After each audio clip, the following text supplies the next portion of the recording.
और अल्हम्दुलिल्लाह यहाँ पे आज बाकू में मौजूद हूँ और मुदस्सिर भाई हमारे साथ मौजूद हैं। इन्होंने बड़ी खातिर मदारत भी की हमारी और एयरपोर्ट भी लेने आए, तो इनकी ये बड़ी मेहमान नवाजी और बड़ा इनकी ये सब चीज़ें मुझे याद रहेंगी।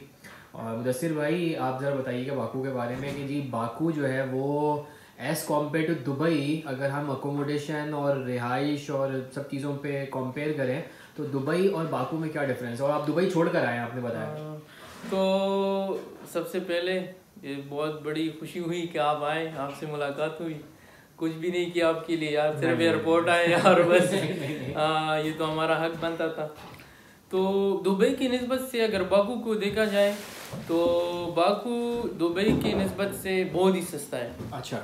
एकोमोडेशन के लिहाज से, ट्रांसपोर्टेशन के लिहाज से, ग्रोसरी के लिहाज से बनिस्बत दुबई तो बहुत सस्ता है। और अगर कमाई की निस्बत से देखा जाए तो कमाई की निस्बत से फिर दुबई अच्छा है। अच्छा। और लेकिन दुबई में अगर कमाई ज्यादा है तो फिर वहाँ पे एक्सपेंस भी ज्यादा है। मतलब यहाँ पे आप बच्चों को भी सस्ते में पढ़ा लोगे, यहाँ पे आप फ्लैट में भी सस्ते में रह लोगे। लाइफ स्टाइल अगर देखा जाए तो दुबई में सॉरी टू से एज और पाकिस्तानी और इंडियन का जो लाइफ है उधर जानवरों की तरह है। अगर लाइफ स्टाइल का दिया जाए इधर तो लाइफ स्टाइल जैसा यूरोपियन लाइफ स्टाइल है उस तरह है। नहीं, मुझे जो है अपना फर्स्ट इम्प्रेशन जो बाकू का लगा ना, जब मैं शहर में इंटर हो रहा था मुझे लिटरली ऐसा ही लगा कि मैं शायद जो है वो शेंजन के किसी कंट्री में या यूरोप में इंटर हो गया हूँ। बिल्कुल इसी तरह लिटरली ऐसा लगा मुझे, कहीं से भी इसकी जगहों को देख के ये नहीं लगा कि ये मैं यूरोप में नहीं हूँ। बाकी माशाल्लाह अज़रबैजान बड़ा सेफ है, बहुत ज़बरदस्त, बड़ी सस्ता भी है, महंगाई नहीं है। वेदर के लिए इस बात के हवाले से चूंकि यहाँ पे जॉब्स, मतलब अगर हमें टारगेट करूँ कि जॉब वाले हजरात जो यहाँ पे आके कुछ करना चाहें, जॉब्स तो यहाँ पे बहुत शाज़ो नादिर हैं और जो है वो भी बहुत थोड़े से 600-800 मनात में आपको जॉब मिलती है, अच्छे से अच्छी पोजीशन पे भी। और तो यहाँ पे काम क्या करें? काम तो हमारा पाकिस्तानी भाई लोग को कोई जो है ना ये हॉस्टल ले लेते हैं, कोई जो है ना ये गाड़ी का बिजनेस करते हैं, गाड़ी ले लेते हैं फिर रेंट पे दे देते आगे। लेकिन हॉस्टल की बेसिस पे भी टीआरसी बिजनेस बिजनेस टीआरसी भी किस तो फिर वो यहाँ पे आके उसने हॉस्टल तो ले लिया या उसने गाड़ियों में काम कर लिया, वो यहाँ पे आके मजीद स्टे अपना बढ़ाए कैसे? अपनी फैमिली के साथ उसने 1 साल तो गुजार लिया, अगला साल वो क्या करेगा टीआरसी बढ़ाने के लिए? आपने आगे जो है ना ये इसका जो भी काम करेंगे उसका जो कंपनी बनाएंगे उसका टैक्स पे करेगा तो आपका आगे टीआरसी का चांस है, अदरवाइज नहीं है। बिजनेस अकाउंट तब आपका बनेगा जब आपका कोई कंपनी होगी, कंपनी मतलब कोई काम शो करेगा कि मैंने ये काम करना है, तब आपका बिजनेस अकाउंट करेगा, ऐसे आसानी से नहीं खुलता। टीआरसी पे पर्सनल अकाउंट खोल सकता है लेकिन बिजनेस जब आपका बिजनेस ना हो तो आपका बिजनेस अकाउंट नहीं खोल सकता। और दूसरा अगर दुबई और बाकू को वेदर के लिहाज से कंपेयर करें तो ये तो जन्नत है फिर। हाँ दुबई तो बहुत ही वो तो 24 घंटे आप ना गाड़ी में बैठ सकते हैं ना घर में इसी के अंदर। बस ये है कि यहाँ पे अगर आपने रहना है तो अगर थोड़ा अमाउंट कम भी मिल रहा है अर्निंग के हवाले से तो उस पर आप कंप्रोमाइज़ करो, क्योंकि यहाँ पे एक्सपेंस कम है। तो यहाँ पे अगर अमाउंट कम भी कमा लेते हो तो भी मेरे ख्याल में आपका गुजारा अच्छा हो सकता है। हाँ बिल्कुल। एक अच्छे कंट्री में रह रहे हो आप, एक अच्छे माहौल में रह रहे हैं, सब कुछ तो अच्छे वेदर में वो सब कुछ तो पैसा भी नहीं होता ना, जिंदगी भी होता है कि जिंदगी बंदा सही तरीके से गुजारे। तो इधर ये है कि बंदा सही तरीके से लाइफस्टाइल सब कुछ अच्छा होता है। अच्छा तो लेकिन भाई आपने पी? मैंने कॉफ़ी बिल्कुल पी ली, मैं गड़ पूरी कॉफ़ी पी चुका हूँ भाई। और भाई ने जो है वो बड़ी अच्छी कॉफ़ी बनाई थी और मज़ा आ गया।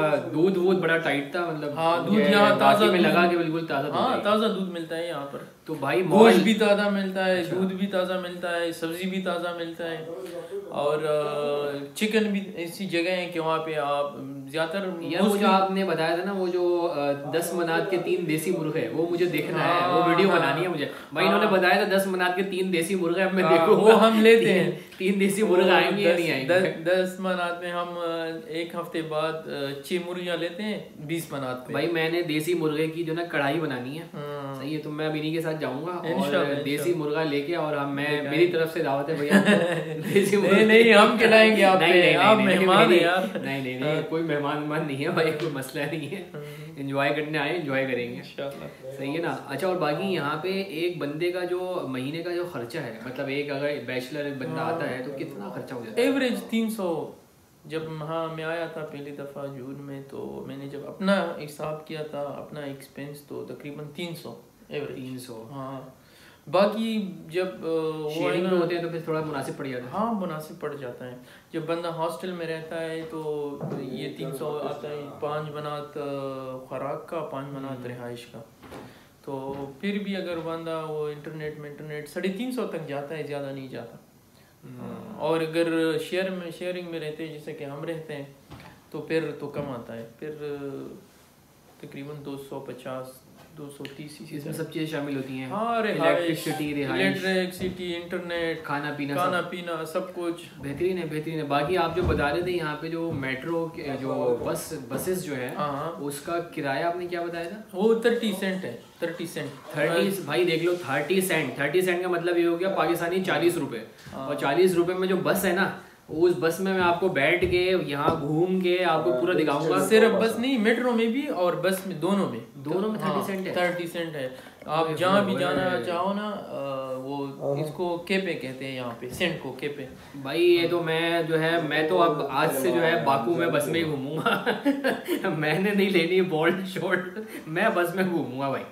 बाकी यहाँ पे टैक्सी भी इतना महंगा नहीं है, सस्ता है। अच्छा, उबर में जाना चाहते हो घूमना फिरना, या बोल्ट में, दोनों ही सस्ते। कितना मतलब अगर हम एयरपोर्ट से इस तरह आए कितना पैसा लगेगा? हमारा लगा था अभी, मैंने नहीं देखा, कार्ड से पेमेंट की थी, तकरीबन 8 मनात था। 8 मनात लगा? हाँ 8 मनात था तकरीबन। लेकिन एयरपोर्ट का अच्छा तो दूर था। एयरपोर्ट दूर है, सिटी से बाहर एयरपोर्ट तो। लेकिन 8 मनात भी एक टैक्सी के अंदर आप आ रहे हैं, सही है, तो मेरे ख्याल में बुरा नहीं है, बहुत मुनासिब है, बहुत मुनासिब है। तो भाई कॉस्ट ऑफ लिविंग बाकू में बहुत सस्ती है, सही है। यहाँ का एटमॉस्फेयर, यहाँ का जो कल्चर है, यहाँ के जो रोड्स और यहाँ का इंफ्रास्ट्रक्चर सेम एज यूरोप है। मुझे कोई फर्क नहीं लगा, मतलब फर्स्ट इम्प्रेशन ही मुझे डिट्टो यूरोप का आया। मुझे गाड़ी को देखकर बहुत हैरान हो गए मैं लिटरली यहाँ पे गाड़ियाँ बड़ी लेक्सस और पता नहीं कौन कौन सी दुनिया जहाँ की VIP गाड़ियाँ, जिसको देख के मुझे बड़ी खुशी हुई वो भी। तो बस ये है कि थोड़ा सा अपनी अर्निंग्स के हवाले से आपने यहाँ पे आके सेटिंग देखनी होगी, सही है, कि आप अर्निंग्स के लिए जो है अपना कोई कंपनी रजिस्टर कराएं, या आप जो है वो 2-4 टैक्सीज लेके उसको रेंट आउट करें, मतलब इस तरह से आप यहाँ पे अर्निंग्स कर सकते हैं। लेकिन अगर 2-2.5 हज़ार मनात पर मंथ भी अर्निंग्स हो जाती है तो मेरे ख्याल में मुदस्सिर भाई फिर तो आप वारे नहीं आ रहे ना। एंजॉय फैमिली का एंजॉय भी करो और सेव भी करो। फैमिली के साथ अगर आप आना चाहते हो, यहाँ आपका 1000 मनात खर्चा भी नहीं होता फैमिली के साथ। 1000 से कम होता है। अगर आपका अर्निंग यहाँ पे 2000-3000 तक होता है तो फिर तो मौजे हैं। ज़बरदस्त, बेहतरीन भाई, बेहतरीन। और बाकी इसी किस्म की गपशप का सिलसिला जो है मुदस्सिर भाई के साथ जारी है और सारी रहेगा, सही है। बाकू के हम स्ट्रीट व्यूज़ भी आपको दिखाएंगे, सो भाई स्टे ट्यून।